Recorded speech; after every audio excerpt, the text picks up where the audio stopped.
ಕಾವೇರಿ ನೀರಿನ ವಿಚಾರ ಇರ್ಬೋದು, ರೈಲ್ವೆ ನೇಮಕಾತಿ ವಿಚಾರ ಇರ್ಬೋದು, ಅಂತಾರಾಷ್ಟ್ರೀಯ ವಿಮಾನ ನಿಲ್ದಾಣದ ಒಂದು ಹೆಸರಿನ ವಿಚಾರ ಆಗಿರ್ಬೋದು, ಉದ್ಯೋಗದ ವಿಚಾರ ಆಗಿರ್ಬೋದು, ಈ ಎಲ್ಲಾ ವಿಚಾರದಲ್ಲಿ ಹೋರಾಟವನ್ನು ಮಾಡಿಕೊಂಡು ಈ ನಾಡಿನಲ್ಲಿರ್ತಕ್ಕಂಥ ವಿದ್ಯಾವಂತ ನಿರುದ್ಯೋಗಿ ವಿದ್ಯಾರ್ಥಿಗಳಿಗೆ ಉದ್ಯೋಗ ಸೃಷ್ಟಿಸುವ ಕೆಲಸವನ್ನ ಕರ್ನಾಟಕ ರಚನೆಗೆ ಮಾಡಿದ್ರು.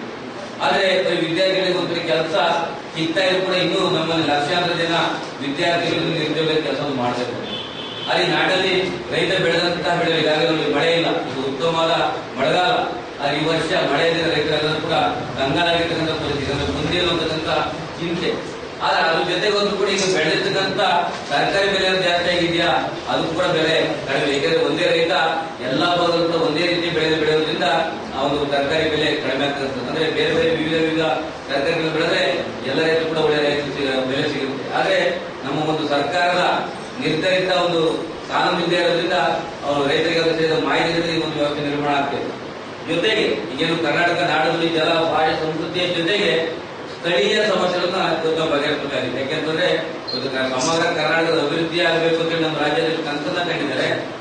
ಆ ಸಮಗ್ರ ಕರ್ನಾಟಕ ಅಭಿವೃದ್ಧಿ ಆಗಬೇಕಾದ್ರೆ ಕರ್ನಾಟಕದ ಎಲ್ಲಾ ವರ್ಗದ ಜನ ಅಭಿವೃದ್ಧಿ ಆಗಿರ್ಬೇಕು, ಪ್ರದೇಶ ಹೋದ ಒಂದು ವಾತಾವರಣ ಶುಚಿಯಾಗಿರ್ಬೇಕು. ಅಂದ್ರೆ ಗ್ರಾಮೀಣ ಭಾಗದಲ್ಲಿ ವಾಸ ಮಾಡುತ್ತಿರುವಂತಹ ಜನರಿಗೆ ಓಡಾಡುವಂತಹ ಉತ್ತಮ ರಸ್ತೆ ವ್ಯವಸ್ಥೆ ಆಗಬೇಕು. ಪ್ರತಿಯೊಬ್ಬರು ಕೂಡ ವಾಸಿಸಲು ಒಂದು ಸ್ವಂತ ಮನೆ ಅವಶ್ಯಕತೆ ಇರುತ್ತೆ. ಬಡವರಾಗಿದ್ದವರಿಗೆಲ್ಲ ಬಿಪಿಎಲ್ ಕಾರ್ಡ್ ಸಿಗಬೇಕು.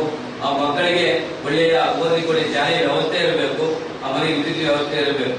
50 ಜನ ಅಂದ್ಕೊಂಡು ರಾಜ್ಯ ದೇಶದಿಂದ ಹಾಕೊಂಡಿರೋದು. ಅಂದ್ರೆ ಅವ್ರು ಬೆಂಗಳೂರಿಗೆ ಯಾವುದೊಂದು ರಸ್ತೆಗೆ ಮಾತ್ರ ಸೀಮಿತ ಆಗಿರ್ತಕ್ಕಂಥ ಸಂಘಟನೆಗಳು ಬೆಂಗಳೂರಿನಲ್ಲಿ 3 ಇದೆ. ಅದೇ ರೀತಿ ಕೆಲವೊಂದು ಬರೀ ಬೆಂಗಳೂರಿಗೆ ಬಿಟ್ಟು ಹೊರತಾಗೋದು ಕೂಡ ಕೆಲವು ಜಿಲ್ಲೆಗಳು ಕೂಡ ಚಿಕ್ಕಮಗಳೂರು ಕೂಡ 4-5 ಸಂಘಟನೆಗಳು ಇದೆ. ನಾವು ಹೇಳ್ಬೋದು, ಬೇರೆ ಹೇಳ್ತಾರೆ ಇಲ್ಲ ನಮ್ದೇ ಪರಿಸರ ನಾವು ಇರಬಾರ್ದು ಅಂತ ಹೇಳ್ಬೇಕು. ಚಿಕ್ಕಮಗಳೂರು ಕೂಡ ಒಂದು 5 ಸಂಘಟನೆಗಳು ಬೆಂಗಳೂರಿಂದ ಹೊಂದಿರ್ತಕ್ಕಂಥ ಸಂಘಟನೆಗಳು. ಆದ್ರೆ ಆ 5 ಸಂಘಟನೆಗಳು ಯಾರು ಕೆಲಸ ಮಾಡ್ತಾ ಇದಾರ, ಸಕ್ರಿಯವಾಗಿ ಎಲ್ಲ ತಾಲೂಕು ಕೇಂದ್ರಗಳು ಹೋಗ್ತಾ ಇದಾರ, ಹೋಬಳಿ ಕೇಂದ್ರಗಳು ಹೋಗ್ತಾ ಇದಾರ, ಪ್ರಾಮಾಣಿಕವಾಗಿ ಈ ಜಿಲ್ಲೆಯ ಜನರ ಸಮಸ್ಯೆಗಳು ಸ್ಪಂದಿಸ್ತಾ ಇದ್ದಾರೆ ಅಂತಂದ್ರೆ ಯಾರು ಕೂಡ ಹೋರಾಟ ಮಾಡಲಿಕ್ಕೆ ತಯಾರಿಲ್ಲ.